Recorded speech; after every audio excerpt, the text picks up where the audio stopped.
popolo. Francesco è sempre lì sulla torre di comando, non se ne va, assolutamente no, e più tardi leggo anche i vostri WhatsApp, perché ne sono arrivati tantissimi di ogni tipologia, dall'insulto più cattivo all'augurio più incredibile, a quello che addirittura ti promette tanti soldi, ve li spedisco e ve li spedisco, ma qui non arrivano mai. Adesso ci fermiamo perché abbiamo due ospiti importanti. Abbiamo con noi un editore assolutamente controcorrente, a proposito di controinformazione, e un giornalista, anche lui molto controcorrente. Cominciamo a presentare il giornalista che fa piacere riavere con noi, Giuseppe Brienza. Ciao! Ciao Sammy, ciao a tutti gli ascoltatori. E allora ti lascio subito la linea per presentare il super ospite che mi hai portato a proposito di una certa controinformazione. Vai tu, Giuseppe Brienza. Grazie Sammy. Oggi parliamo di cultura alternativa con Marco Solfanelli che abbiamo ospite. Ciao Marco. Ciao, buongiorno a tutti. Due parole per introdurti. Sei il direttore delle edizioni Solfanelli che hanno sede a Chieti, anche di un'altra gemellata casa editrice che si chiama Tabula Fati. Da 30 anni, ecco, stai entrando, hai superato anche i 30 anni. Prima, per quasi 15 anni, hai diretto le collane dedicate al fantastico e alla fantascienza della casa editrice, che un po' è, diciamo, il padre, no? In questo caso non si dice madre, non diciamo padre per un doppio motivo che poi ci dirai, la casa editrice Marino Solfanelli, che appunto anche questa ben radicata in Abruzzo, ma ha ospitato autori alternativi che nonostante lo spessore culturale, non avevano voce nel nostro paese, in particolare per la collana di saggistica delle edizioni Solfanelli, Faretra, no? Avete pubblicato maestri, direi, del pensiero alternativo, del pensiero conservatore, se vogliamo dire, come Giacinto Auriti, no? Il grande giurista e sostenitore della moneta, diciamo, identità della moneta valore, se vogliamo dire così. Oppure Gennaro Malgeri, che conosciamo per aver diretto per molti anni Il Secolo d'Italia, oppure lo storico cattolico Roberto De Mattei, oppure da poco, vedi, Marco era anche un tuo amico personale, se non sbaglio, uno dei maggiori sociologhi italiani, ritenuto addirittura il fondatore della sociologia italiana, che è recentemente scomparso, il professor Franco Ferrarotti. Ecco, io ho avuto l'onore anche di pubblicare per questa collana 3 libri, Le serate di San Pietroburgo oggi, che nel nostro piccolo hanno raccolto, diciamo così, in azienda si direbbero i quadri intermedi, no, del pensiero alternativo, cioè diciamo i portatori d'acqua, ecco, nomi che non sono così conosciuti, ma che comunque sono nel solco della tradizione dei valori spirituali che sono le stelle polari, no, della casa editrice Solfanelli e di Tabula Fati. Ho avuto, Marco, tu me ne hai dato la possibilità di farlo, anche la prefazione nei primi 2 volumi delle serate di San Pietroburgo oggi, di grande rilievo per il pensiero conservatore o tradizionale, no? Nel primo volume, che è uscito nel 2014, addirittura Marcello Veneziani. Nel secondo volume, uscito nel 2021, l'onorevole Lorenzo Fontana, che è l'attuale presidente della Lega della Camera dei Deputati. Il terzo volume delle serate di San Pietroburgo oggi, di cui parliamo anche un pochino oggi con te Marco, ha la prefazione di un pensatore, diciamo, tradizionalista francese, un filosofo, che è Alain de Benoist. Ecco, chiaramente per chi non lo sapesse, questa è un'opera che anche in questo caso si mette alla scuola come mediani, no? Nel calcio sono i mediani, noi siamo i mediani del pensiero, il grande pensiero tradizionale europeo. In questo caso Le serate di San Pietroburgo è una delle principali opere del filosofo cattolico Joseph de Maistre del primo Ottocento, ed è ancora oggi, noi cerchiamo appunto di attualizzarne il pensiero suo, di chi si è messo nel suo solco, perché pensiamo che nella tradizione c'è sempre la radice, no, della verità, dell'identità e della cultura che risponde alla realtà. Ecco, comincerei quindi, Marco, con una domanda sulla collana del Faretra, no? Appunto in cui sono ospitati questi 3 volumi delle Serate di San Pietroburgo, ma soprattutto gli autori che ho detto prima. Ricordo che chi non lo sapesse, la faretra è un astuccio che contiene le frecce, no? Per gli archi o per le balestre, quindi chiaramente siamo in un'ottica di battaglia culturale, di controinformazione, come diceva anche Sammy Varin. Ecco, cosa proponi in questa collana e le altre collane di saggistica delle edizioni Solfanelli? Sì, grazie della presentazione e grazie dell'invito. Allora, la collana è una collana generalista, contiene autori del pensiero cattolico tradizionale, ma anche autori di altro orientamento culturale o filosofico, proprio perché non abbiamo paura del confronto, non abbiamo paura di mettere in discussione le proprie convinzioni e verificarle sul campo. Riteniamo che è necessario un confronto delle idee fra il pensiero tradizionale e anche il pensiero moderno. Ci sono profonde contraddizioni fra i due modi di pensare, ma anche ci sono delle identità, perché chiaramente qualsiasi pensiero filosofico o moderno non può fare se non riferimento a tutti i grandi filosofi del passato, tutti quelli che hanno creato la storia della cultura e della letteratura italiana e internazionale. Perciò è una collana aperta e, essendo aperta, comunque non trascura quali sono i più importanti pensatori. Nella collana stiamo ripubblicando le opere di Monaldo Leopardi, in altra collana le opere del Conte di Canosa, quindi molto variegate. Come hai detto tu, c'è una grossa, importante produzione del più importante sociologo italiano Franco Ferrarotti, di cui non certo ci condividevamo pienamente al 100%, però il dibattito era interessante, quindi il confronto era stimolante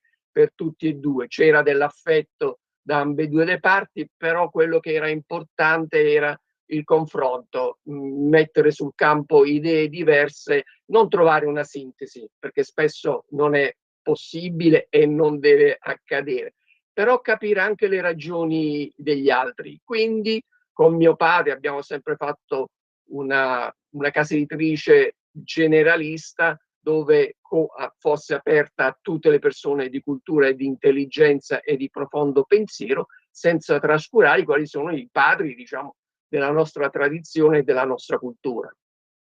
Ecco, Marino Solfanelli è il fondatore della casa editrice che tu hai ereditato, no? Le edizioni Solfanelli, e ha sicuramente anche lui grandi meriti in un'Italia ancora sotto la cappa, no, della guerra fredda, del morso del comunismo, dell'egemonia, no? Quindi fare cultura alternativa in quegli anni forse era ancora anche più pericoloso dal punto di vista della incolumità fisica, oltre che quella economica. Ecco Marco, tu tra gli altri aspetti ti sei permesso di chiamare la casa editrice gemellata nella lingua universale del latino, no? Penso che sia una delle poche case editrici che si chiama con in latino tabula fati. Ecco, ci spieghi un po' questo marchio editoriale, che caratteristica ha, come è nato? Allora, intanto ha origine da una frase di un libro di Lewis, l'amico di Tolkien, che parlava delle tabule fate che la natura consegna all'uomo, dove è scritto il proprio destino.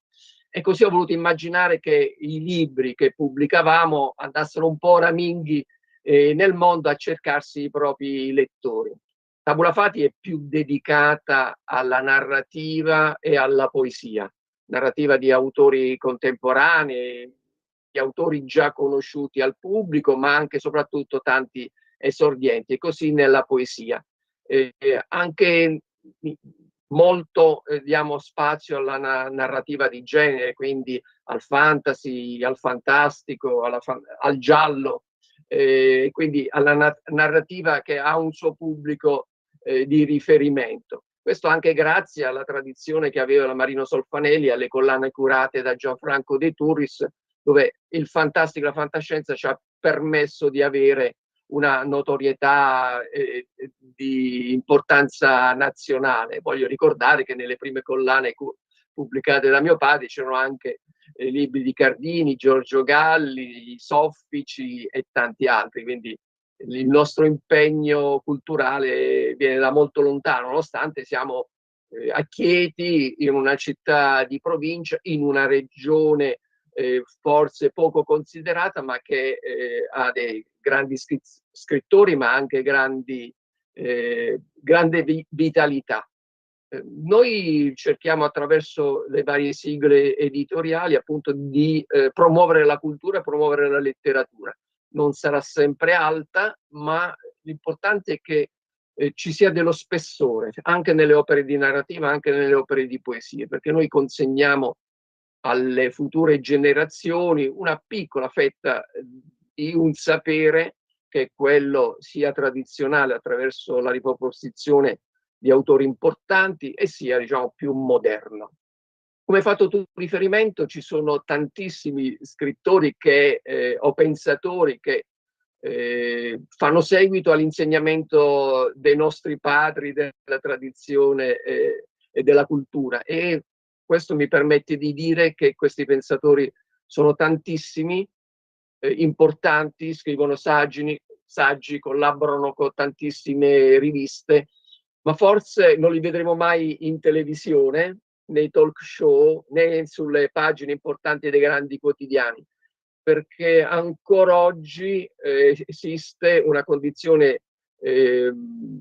di escludere tutte quelle persone che non vanno secondo il pensiero comune, moderno o del ben pensare che va di moda in questo momento. Quindi tutte quelle persone che si mettono contro il politicamente corretto non hanno voce in capitoli, quindi ci sembrano minoritari, ma così non lo sono. E beh, certo, Marco, dopo più di 2 anni di governo di destra, avremmo pensato che qualche almeno comparsata televisiva di autori alternativi avremmo potuto averla, no? Però siamo ottimisti, no? Siamo anche alla fine dell'anno e quindi io, diciamo anche invece di piagnucolare, di chiedere fondi pubblici, di frequentare i salotti come fanno spesso esponenti della sinistra culturale che non hanno il pubblico ma si fanno, diciamo, finanziare dal pubblico. Ecco, tu, diciamo, con il lavoro, con il radicamento, sei riuscito per quasi mezzo secolo a portare avanti una casa editrice che ospita appunto autori alternativi. Oggi volevo parlare un po' di Joseph de Maistre, no? E non andate a trovarlo, a cercarlo per favore su internet, perché la maggior parte lo presentano come il reazionario, il boia, l'ultradestra, tutte queste etichette che, ecco, sono principalmente contrarie al confronto, no? Perché qua nessuno vuole fare il tifoso di un certo pensiero politico, culturale, però il confronto, la cultura nasce proprio dall'arricchimento, no? E io, De Maistre, sfido chiunque a giudicarne la scarsezza dottrinale. È un teologo e un filosofo insieme, oltre che una personalità che, per chi conoscesse la vita, ha vissuto in mezzo alla battaglia, senza rinchiudersi nella torre d'avorio, senza dire, come si direbbe oggi, padrini politici, finanziamenti pubblici, è stato in esilio, e insomma, che cosa rappresenta questo, che comunque poi è diventato anche conte, no? È di lingua francese, ma è della Savoia, quindi diciamo, lasciatemi dire, mezzo italiano e mezzo francese, e tu hai deciso di pubblicare una collana di saggistica politica, no, che si inserisce proprio nel solco di questo filosofo, tra virgolette, reazionario. Cosa ha significato anche per te, per la tua formazione, Joseph de Maistre? Sì, De Maistre, come tanti altri, il Donoso Cortes, per fare un nome altrettanto importante, sono fra i padri della tradizione e del pensiero conservatore, che qualche volta sono sinonimo, ma sono ben diversi poi nella declinazione. Il De Maistre, il pensiero, diciamo, si caratterizza in alcune linee. Prima di tutto è la critica alla modernità. Lui ha vissuto la tempesta della rivoluzione francese e dell'illuminismo. E quindi si è reso conto come queste due istituzioni mettevano in discussione le istituzioni, la tradizione, la religione e l'ordine sociale. Questo apre anche un dibattito, un confronto con pensatori modernisti. Ecco, la differenza fra un pensiero tradizionale e un pensiero modernista o illuminista o rivoluzionario è quello che i tradizionalisti hanno i piedi per terra, guardano la realtà della società, la realtà dell'uomo e cercano di modificare o di trovare i modi che senza rivoluzioni, senza sconvolgimenti, ci sia un ben vivere nel solco del bene comune. D'altro canto, invece, dall'altra parte, gli illuministi o progressisti si nutrono di ideologie, si nutrono soprattutto di utopie, senza badare se queste utopie possono fare il bene dell'uomo e il bene della comunità. E quindi spesso per raggiungere queste utopie si arrivano anche a situazioni efferate. Una delle ultime della fine del secolo scorso è il tentativo di attuare un vero comunismo in Cambogia, dove tutti gli adulti vennero sterminati per creare una realtà giovane senza nessun contatto o riferimento con la propria tradizione. E di questi esempi ce ne sono stati anche all'interno della rivoluzione bolscevica. Tra l'altro il De Maistre sottolineava l'importanza dell'individuo all'interno della società, perché ci deve essere equilibrio fra le esigenze personali e quelle della società, del bene comune. E qui il ruolo della religione, soprattutto quella cattolica, era fondamentale, perché una società per ben regolarsi non può vivere nelle intemperie del pensiero ultimo o di moda, ma deve fare sempre riferimento a un pensiero tradizionale che per noi, per la nostra tradizione occidentale, l'unico e il fondante e più importante è sicuramente quella cattolica. Un altro aspetto è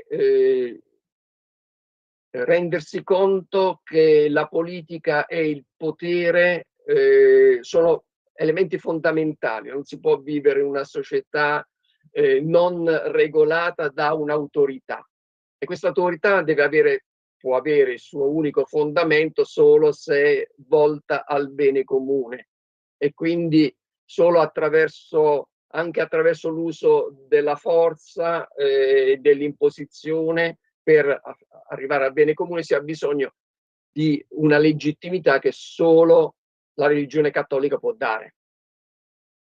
Certo, hai toccato un aspetto interessante, perché Joseph de Maistre, che è banalmente definito e liquidato come il teorico dell'alleanza trono e altare, no? E invece, o meglio, oltre, è anche uno dei primi filosofi anticollettivisti, perché sicuramente è un filosofo reazionario, ma questo non è sufficiente per caratterizzarlo.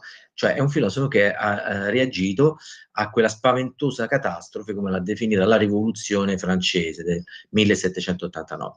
Ma comunque, nelle serate di San Pietroburgo, che è l'opera del 1821, quella originaria di Joseph de Maistre, c'è anche un altro elemento di grande novità, cioè proprio la struttura dialogica, no? Quasi domanda e risposta, quasi dei post dentro le serate di San Pietroburgo. E anche per questo abbiamo deciso, io e altri amici, di metterci nel nostro piccolo, la sua scuola, cercando di attualizzarlo. Ecco perché quel oggi.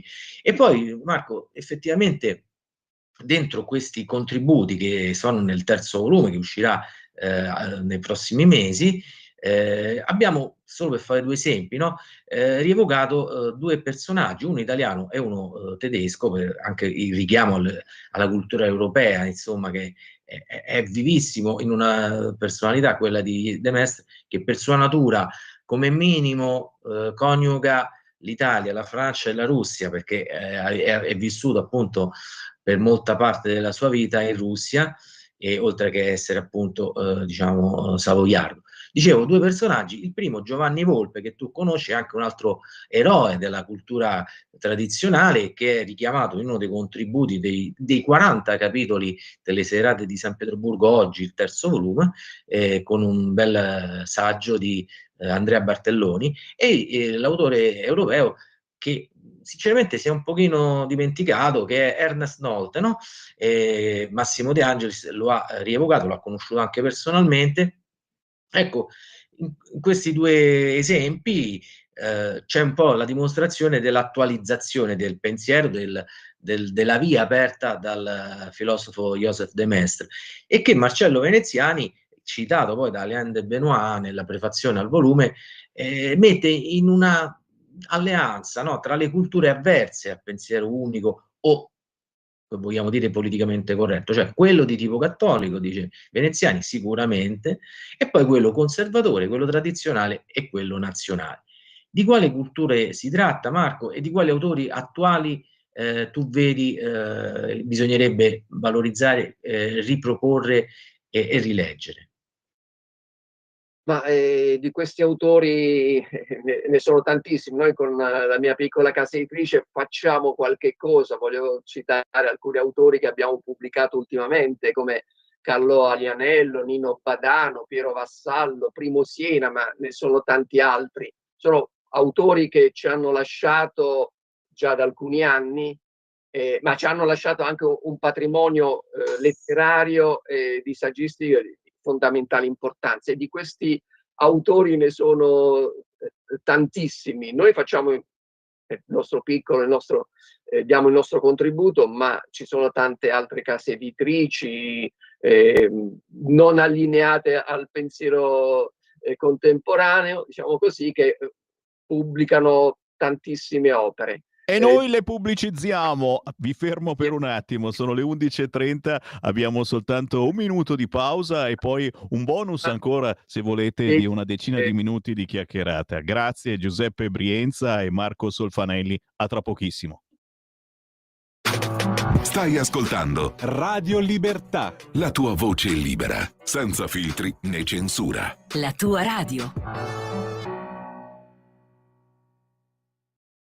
Lo amiamo perché ci offre sempre le cose più buone e naturali. Linea Alberto Acerbis. Buongiorno, buongiorno care amiche, buongiorno cari amici, ascoltatori di Radio Libertà da Alberto Acerbis. Questa mattina voglio parlarvi di una cosa straordinaria, di un momento particolare, di un momento importante per la nostra Italia. Se amiamo l'Italia, dobbiamo amare anche i suoi prodotti, i suoi figli, che alla fine sono i suoi frutti. Siamo in piena raccolta delle olive, stiamo producendo l'olio nuovo, qualcosa di straordinario. La produzione quest'anno è un po' migliore dell'anno scorso, anche il frutto si presenta bene. Quindi a tutti coloro che ci conoscono già, a tutti coloro che vogliono provare l'olio extravergine di oliva Acerbis, la grande offerta è di ricevere 6 bottiglie di olio Acerbis da 1 litro direttamente a casa vostra, chiaramente estrazione a freddo, chiaramente 100% italiano di olive italiane. 6 bottiglie da 1 litro di olio Acerbis a casa vostra, parlo dell'olio novello, 84 euro. Il trasporto è gratuito, chiamate 030 68 44 08 o visitate olioacerbis.com. Grazie. stai ascoltando Radio Libertà, la tua voce libera, senza filtri né censure, la tua radio. Rieccoci in onda, linea ancora per qualche minuto va a Giuseppe Brienza. Vai Giuseppe. Sì, grazie. Marco, stavamo parlando degli autori di queste 4 un po', diciamo, culture avverse, come le ha definite Marcello Veneziani, che vorremmo riscoprire: quella cattolica, quella conservatrice, quella tradizionale e quella nazionale. Ecco, volevi concludere il tuo pensiero, no? Sì, no, stavo elencando le opere che ho pubblicato come casa editrice. Volevo fare riferimento che appunto ci sono tantissimi pensatori e studiosi di varie aree, soprattutto quella cattolica che è più vicina alla mia. Ci sono tantissimi intellettuali, io ne vorrei citare, oltre Marcello Veneziani, anche Roberto De Mattei e Rino Camilleri, che mi sembrano fra gli altri quelli che riescono a fare attraverso le opere, le pubblicazioni, una battaglia delle idee, ma ne sono tantissimi. Questo ci pone una riflessione, perché spesso si dicono non ci sono intellettuali di destra, non ci sono intellettuali della tradizione, non esiste una maggioranza in Italia vicino alle idee della tradizione, e questo, diciamo, ci fa anche gioco, perché ci permette di lavorare senza i riflettori della modernità, diciamo così, però andare nel profondo, tant'è che sappiamo benissimo che nel mondo della scuola, nel mondo della università, gli autori, gli scrittori, i pensatori tradizionali hanno un profilo basso, perché la pressione psicologica e a volte anche materiale delle opposizioni è spesso forte e non permette di esprimersi in un dibattito tranquillo o normale. Vediamo che spesso dalle università vengono cacciati i pensatori solo perché non conformi. Questo ci fa gioco, perché poi la realtà è ben diversa. Quando si tratta di votare, il popolo italiano può votare liberamente, senza condizionamenti, nel segreto dell'urna, riesce a dimostrare che il pensiero tradizionale, o comunque un pensiero non libertario, è maggioritario in Italia come lo è in tutti i paesi europei. E questo ci deve confortare, quindi al di là del fatto che i nostri pensatori non sono sulla cresta dell'onda, però sono nei cuori e nella mente di tutti gli italiani. Senti Marco, io definirei comunque questo libro, questa collana, insomma, che abbiamo cercato di presentare, Le serate di San Pietroburgo oggi, come un libro identitario, no? Perché in effetti queste culture, quella cattolica, quella tradizionale, quella nazionale, sono caratterizzate dal realismo, dalla realtà e anche quindi dal riconoscimento dell'identità culturale. Uno dei capitoli del volume, che uscirà tra poco per le edizioni Solfanelli, anzi chi volesse può vedere sul sito www.solfanelli.it, edizionisolfanelli.it, scusate, già la scheda editoriale, c'è anche l'indice, ma c'è un capitolo a cui sono particolarmente diciamo legato, che è Italia, storia politica e identità culturale, e anche qui si va a scavare un po' quasi a pulire, scusa il paragone macabro, le tombe, no? Che sono state un po' coperte dalla polvere, dalle foglie della dimenticanza. E oltre a Giovanni Volpe, no, di cui ha scritto Andrea Bartelloni, un uomo lungimirante e coraggioso, abbiamo anche uno degli allievi che è scritto in questo volume, che è Raffaele Iannuzzi, degli allievi di Don Gianni Baget Bozzo. Quindi uno dei contributi è tra mistica e politica, perché Don Gianni Baget Bozzo.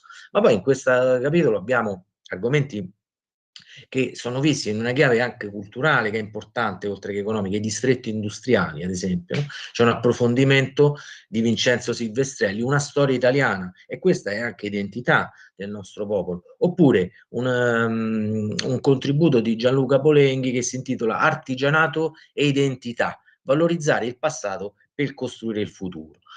Oppure, ad esempio, abbiamo un'impresa benedettina, la Loccioni, ecco, questa è un'impresa radicata in Umbria, che vede, anche in questo caso con grande, sinceramente, apertura occidentale, no?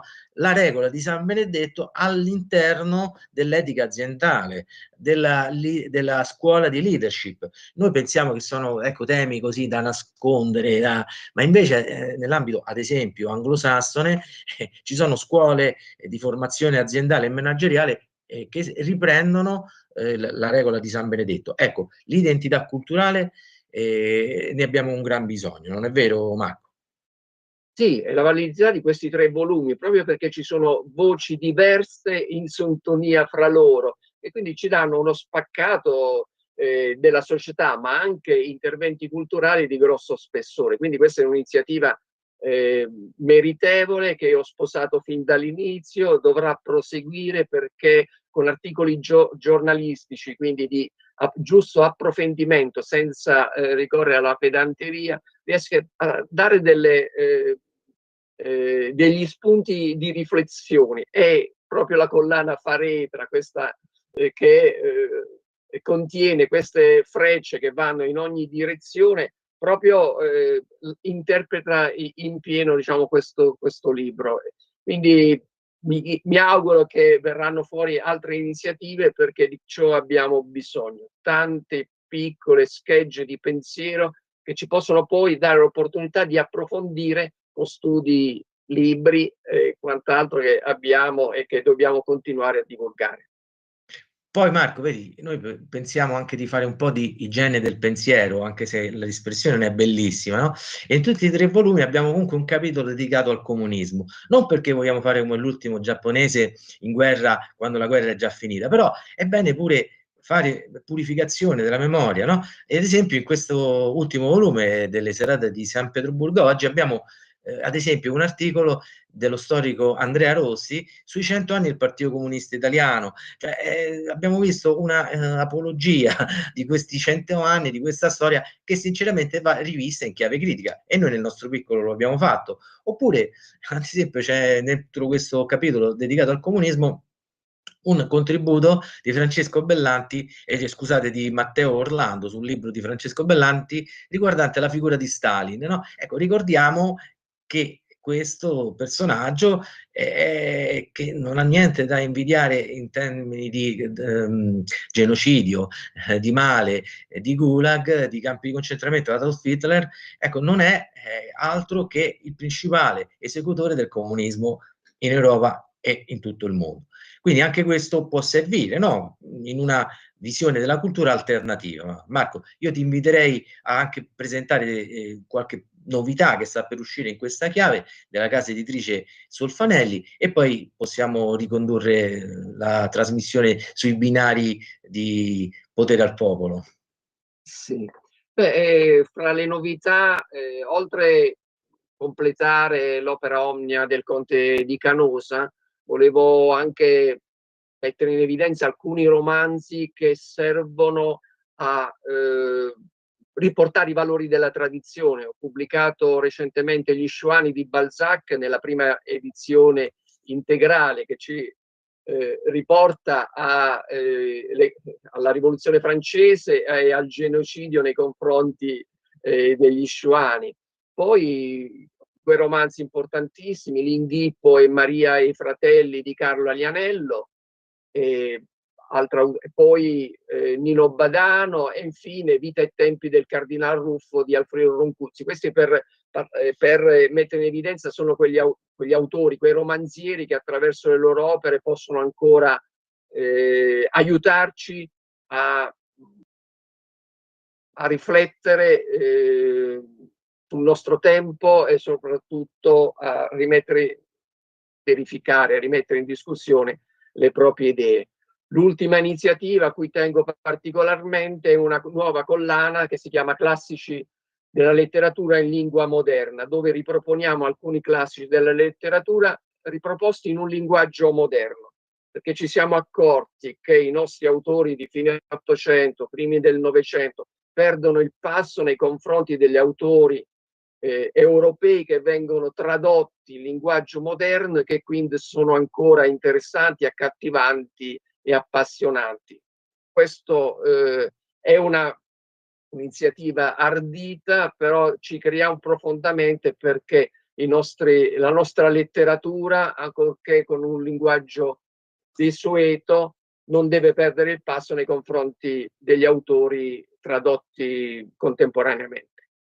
Ecco, Marco, il Principe di Canosa immagino che tu stai riprendendo, no? Antonio Capece Minutolo, che è un grandissimo, anche questo un pensatore, uno scrittore, un nobile napoletano che non ha spazio nei libri di scuola, quando invece ha anche una visione, diciamo, profetica della storia italiana che è veramente importante.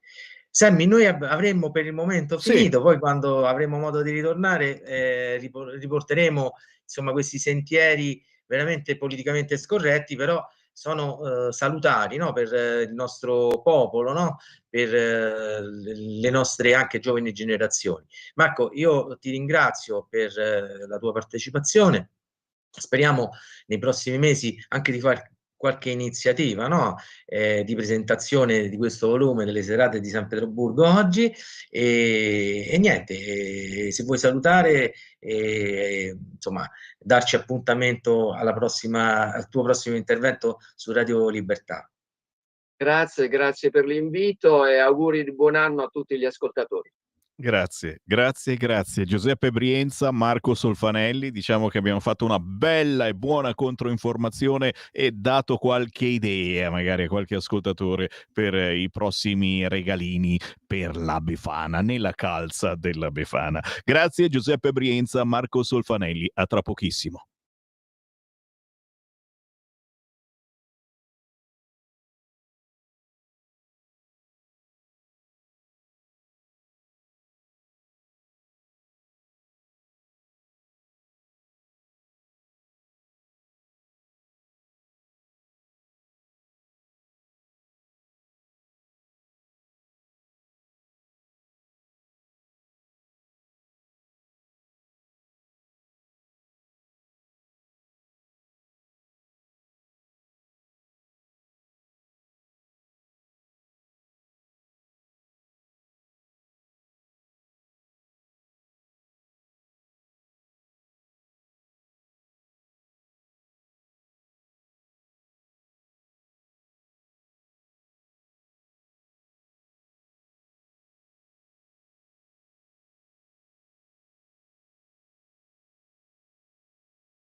A proposito di libri, è vero, bella questa canzone di Goji con la J, come le bacche di Goji. Non ho studiato cucina. A proposito di cucinare, non roba da mangiare, pensate sempre quello, no? Consumare, cucinare notizie, quante ne abbiamo qua sul tavolo. Ma prima c'è proprio lui, Goji, che ci manda un saluto. Sentiamo sul cursore, sentiamo.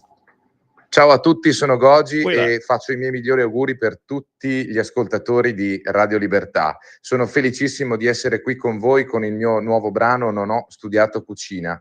Il brano parla di piccole cose, parla di amore fatto a quotidianità, a piccoli momenti in cui in realtà scopriamo che non bisogna per forza guardare le stelle per essere degli dei piuttosto che per trovare la felicità, ma mentre guardiamo le stelle dobbiamo ricordare che abbiamo i piedi per terra, dobbiamo restare qui su questo pianeta, su questo mondo dove ci siamo, che noi lo vogliamo o non lo vogliamo, siamo qui. Quindi oltre a guardare le stelle, guardiamo bene dove siamo e la terra su cui camminiamo, che è molto importante. Quindi le nostre piccole cose, le nostre azioni quotidiane sono sicuramente molto importanti.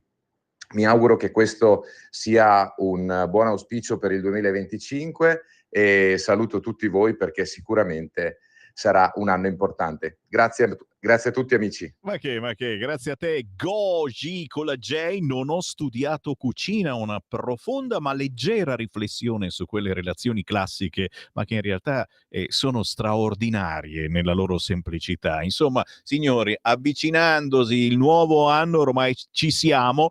Ricordiamo che basta una pericena sotto le stelle per ricordarci che siamo ancora qui, vivi, eh? Non è male come meditazione. Con il buongiorno e buone feste, certo, ho una manciata di minuti, ma li sfrutto perché ho tantissimi messaggi di saluti, di auguri, ma anche parolacce al 3406709 Sammy Varin giustamente legge tutto leggo, anche i saluti per Giulio Cainarca, ha fatto la sua trasmissione Auto da Fe dalle 10 alle 11, la ritroverete tranquillamente in podcast tra qualche minuto. Le tue letture di oggi a partire da Benedetto Croce dovrebbero essere lette nelle scuole per insegnare la nostra storia ai nostri ragazzi. Grazie Giulio per migliorare la mia conoscenza, scrive Battista. E poi ancora i WhatsApp, beati quelli, cosa scrivo?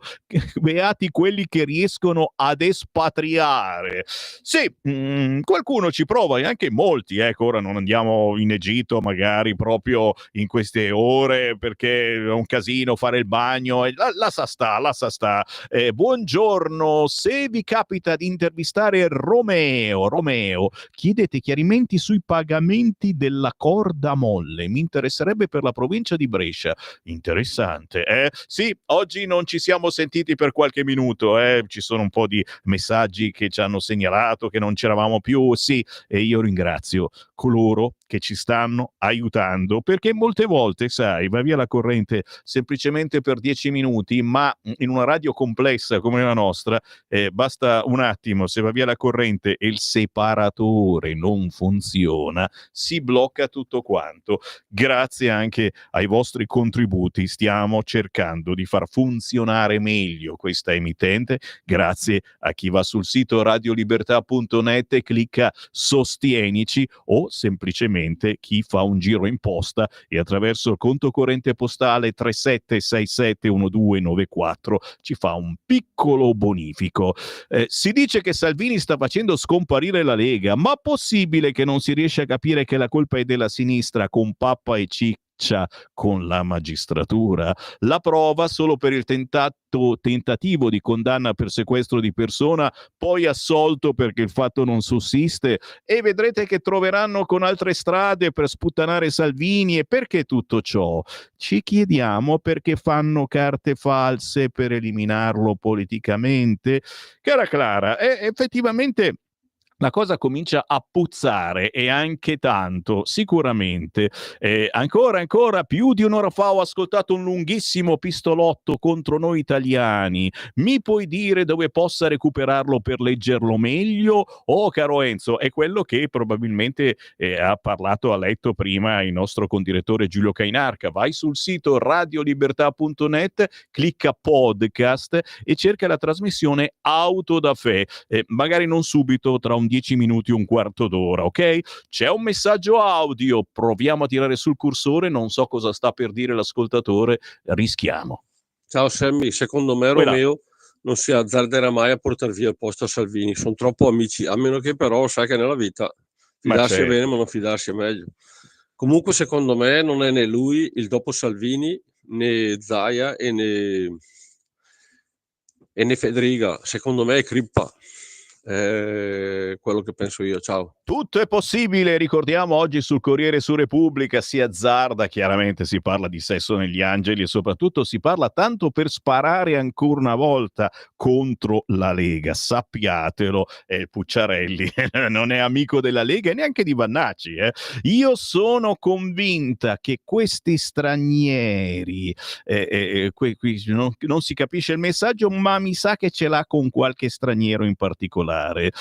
Buon anno, già qualche anno fa c'era la legge di qualche bicchiere in più e tutti bevevano tranne uno che si metteva alla guida, per cui Salvini richiama la vecchia legge, perché noi italiani ci dimentichiamo, perciò bene a Salvini che l'ha ripristinato. Bravo, però adesso attenzione ai monopattini perché nessuno sta rispettando la legge a Torino. Sì, ripeto, c'è tanta convinzione che questo nuovo codice della strada ce l'abbia in particolare con chi beve a tavola. Ribadiamo, non è cambiato assolutamente nulla, è cambiato qualche cosa per i recidivi. Punto e basta. Se poi si vuole fare polemica che non si vendono più bottiglie, la polemica la state facendo gratuitamente perché comunque è identico a prima la soglia. Sammy, io credo che Salvini debba restare al Ministero dei Trasporti, sta facendo un ottimo lavoro ed è giusto che vada avanti per finire ciò che ha iniziato. Inoltre credo che sia irrispettoso cercare di esautorare il ministro Piantedosi dal suo ruolo, anche se Salvini sicuramente avrebbe fatto molto di più. I rimpasti non sono cose mai positive, a meno che vi siano situazioni gravi che li richiedono, ci scrive la Carla. La non natalità, altro argomento sul tavolo quest'oggi tra i titoli dei giornali, riguarda solo noi italiani, partiti che vogliono la nostra sostituzione facendoci invadere da stranieri, ai nostri giovani propongono l'aborto, ci scrive l'Antonia. Ancora WhatsApp, ne sono arrivati a decine e vi ringrazio da questa mattina al 340 67 09 659. Un sondaggio per gli italiani, propone Roberto da Monza. Preferite il ponte sullo stretto o il ponte degli scioperi del venerdì? Che spiritoso! Fatto sta, signori, che respiriamo ancora per qualche giorno, poi lo sapete, da dopo la Befana ritornano gli scioperi. Con Salvini agli interni la Lega al governo arrivò oltre al 34%, chiaro che non lo vogliono i nostri alleati, ci scrive il sapiente Walter. E poi c'è un messaggio audio sul cursore, sentiamo chi ha da dire. Buongiorno Sammy, Buongiorno. qui sempre Salvatore dalla Germania. Quella. Volevo dire a tutti quelli che in Italia si lamentano per il codice della strada, qui in Germania se tu ti beccano con 2 birre e mezzo, non dico 3, 2 birre e mezzo perché aumenta il tasso alcolico che in Germania è tutto dire nel sangue, ti tolgono la patente e devi rifare tutto il corso tutto di nuovo.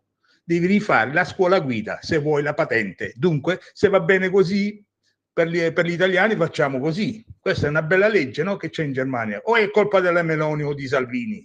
Buona giornata e buon anno. Certo, ma noi italiani siamo così. Ogni minimo cambiamento, quando c'è da risparmiare la pelle a qualcuno, facciamo un casino della miseria, è vero?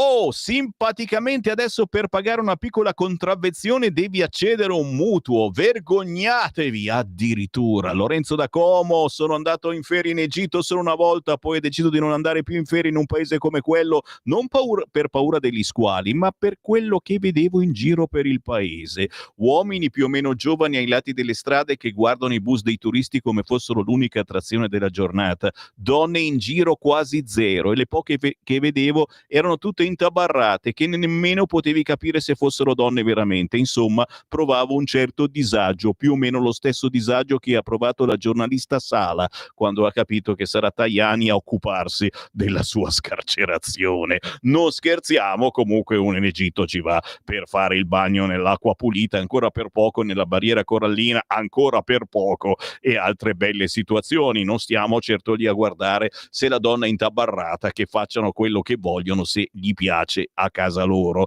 Renzi cercava la rissa ha trovato la russa. Altro argomento bello potente oggi su tutti i quotidiani, ma è ora di andarmene, signori, e certo, devo andarmene ringraziando Francesco in regia, voi per la santa pazienza, che nonostante i problemi che abbiamo dal punto di vista tecnico siete rimasti lì all'ascolto, ma tranquillamente. Oggi è solo il 30, domani è il 31, è un altro giorno da vivere insieme e Sammy Varin tornerà puntuale in rassegna stampa alle 7:27 del mattino, in replica anche questa sera a partire dalle 20. Alla prossima!